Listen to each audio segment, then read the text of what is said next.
कह दो कि जो लोग आसमानों और जमीन में हैं अल्लाह के सिवा गैब की बातें नहीं जानते और न ये जानते हैं कि कब जिंदा करके उठाए जाएंगे, बल्कि आखिरत के बारे में उनका इल्म खत्म हो चुका है, बल्कि ये उसकी तरफ से शक में है, बल्कि ये उससे अंधे हो रहे हैं। और जो लोग काफिर हैं कहते हैं कि जब हम और हमारे बाप दादा मिट्टी हो जाएंगे तो क्या हम फिर कब्रों से निकाले जाएंगे।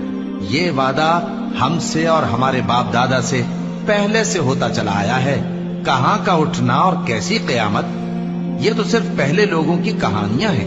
कह दो कि मुल्क में चलो फिरो, फिर देखो कि गुनाहगारों का अंजाम क्या हुआ है, और उनके हाल पर गम न करना और न उन चालों से जो ये कर रहे हैं तंग दिल होना। और कहते हैं कि अगर तुम सच्चे हो तो ये वादा कब पूरा होगा।